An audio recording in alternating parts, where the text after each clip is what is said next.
aktivitas saya sehari-hari itu, saya ke kantor, saya cek apakah ada surat tidak. Kalau ada surat itu saya ambil surat itu untuk antar surat yang dari sponsor untuk anak-anak SD. Setelah itu saya membuat list pekerjaan saya, misalnya untuk monitoring program yang ada di desa, untuk koordinasi misalnya ada kegiatan dan juga memfasilitasi kegiatan di desa. Setelah itu saya pergi ke desa, di mana saya mendampingi 3 desa dan 1 kelurahan.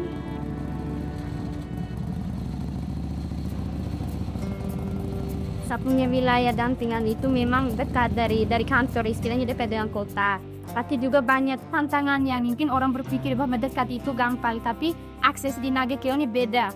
Karena misalnya daerah saya itu saya harus masuk di Warsawa dengan dia punya jalan itu tuh yang tidak semulus yang kita bayangkan kan.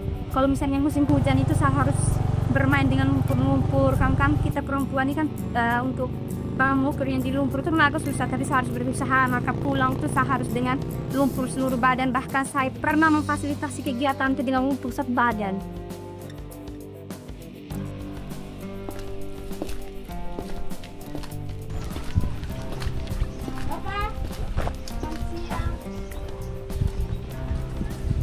Bapak Jessica sudah pulang?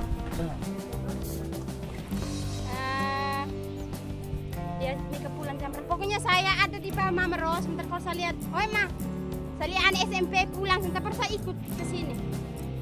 Pokoknya saya lihat anak SMP pulang, saya langsung ikut. Ya balik sudah cepat. Terima kasih.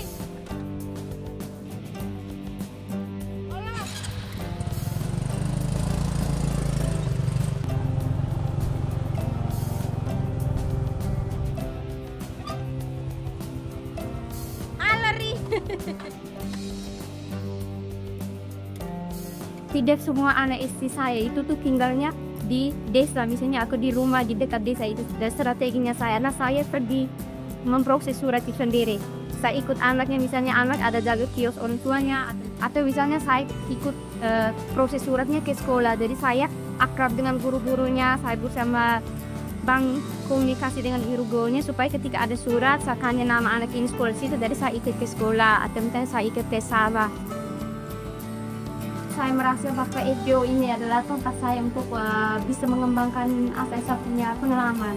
Yang kedua, ini kan untuk kita punya anak-anak di desa dampingan kita. Setidaknya anak-anak di desa kita itu tahu, dan sampai kita FGO saja tidak tahu program yang ada yang masuk di desa itu. Jadi ketika ada kegiatan BKBHI kita ikut, ada kegiatan air bersih misalnya, bahkan kita yang basicnya saya saja yang tidak masuk di air bersih, saya harus mengenal tentang teknis, tentang ini bagaimana cara pasang pipa, bagaimana cara misalnya kita survei awal untuk lokasi air bersih.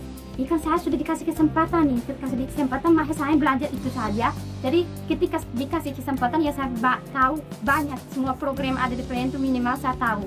Misalnya orang tanya, oh HRP itu apa, misalnya programnya seperti apa, ya saya bisa menjelaskan, oh ya dia program misalnya masuk di sekolah-sekolah tangguh dan komunitas tangguh. Itu misalnya persiapan mereka ada perubahan ke adaptasi perubahan iklim, terus misalnya VRB itu pengurangan risiko bencana, terus misalnya orang tanya lagi, oh stunting itu apa, ya kita bisa menjelaskan, oh stunting seperti ini, saat BKBHI itu seperti ini. Terus misalnya orang tanya, oh makpan itu apa, ya kita bisa menjelaskan, oh makpan seperti ini. Terus kayak bagaimana kita jalan di desa tuh, kalau kita hanya sponsorship orang tidak kenal kita, orang mengenal kita ketika kita program. Karena menurut orang desa nih, maksudnya kayak mereka melihat kita kalau tiap hari kita mau anak, kita hanya fokus di surat, orang tidak kenal lah. Kalau kita dengan program kan kita koordinasi, monitoring kegiatan terus menerus, makanya dari desa, maksudnya orang desa tuh bisa mengenal. Tapi bukan kita cari jati dirinya kita, tapi namanya development ya kita harus bisa banyak memberi daripada kita menerima. Di apa kegiatannya pertemuan 2 bulan sekali? Apa yang dibutuhkan? Kehadiran anggota. Kapan? Bulan Januari sampai Desember 2025. Anggaran tidak ada. Dengan program-program PLN, saya sendiri yakin bahwa kami bersama masyarakat yang ada di sini akan berdaya, akan berani keluar dan bangkit dari keterbatasan itu.